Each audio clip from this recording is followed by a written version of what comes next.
لبناني اصله امریکایي لیکواله مالټي ډوګلاس په عباسي پیر کې د وینزو د خرڅلاو په اړه لیکلي چې دا ښځې به د جسمي جوړښت او ښکلا سربیره د دوی د فن، هنر او ژبني بلاغت له امله هم اخیستل کېدي.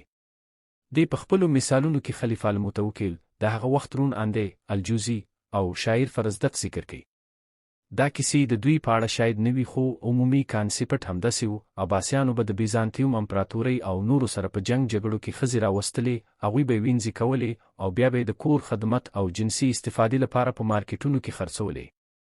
لیکواله یو څو خندنیز مثالونه ذکر کوي. یو مثال کې وایي چې یو کس د وینځې اخیستلو لپاره د وینځو بازار ته راغی. وینځې ولټوله، بیا یې پوښتنه ترې وکړه چې په لاس څه کولی شي.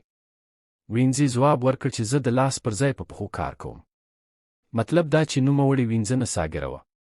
بله کیسه داسې ده چې یو ځل یو کس وینځه اخیستله، د وینځې د کتلو پر مهال یې ترې وپوښتل چې ته باکیری که څه یې؟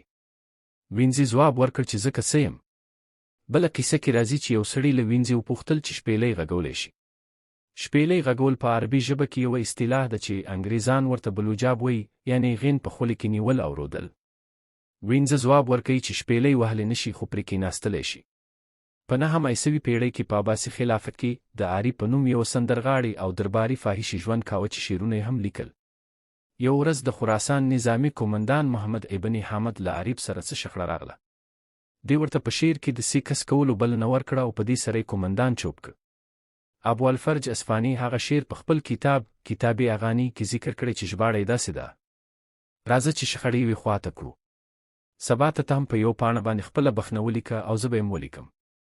مته زما غلطۍ شماره او نه زه ستا غلطۍ شمارم. زما خواته راشه، زما پرتوګ زما غاړه کوي کړه او زما پانزیب زما له غوږواله یو سره وجنګوه. کله چې موږ یو ځای شو، تیرې خطاوې هېرې کړه. په ذکر شوي شعر کې عارف د سیکس هغه پوزیشن ته اشاره کوي چې ښځه شا په تخته پرته وي او سړي پښې پرې ورپورته کړې وي.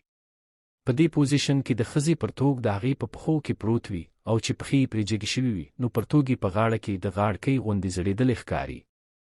همداراز کله چې د ښځې پښې پرې پورته کړل شي، په دې وخت کې پښې له غوږونو سره نږدې کېږي. نو ځکه عارف په خپل شعر کې ویلي چې زما پانزیبونه زما له غوږوالیو سره وجنګوه، یعنې پښې مې راباندې راپورته کړه. د نورو درسونو لپاره چینل سبسکرایب او د زنګ نښان ووهئ.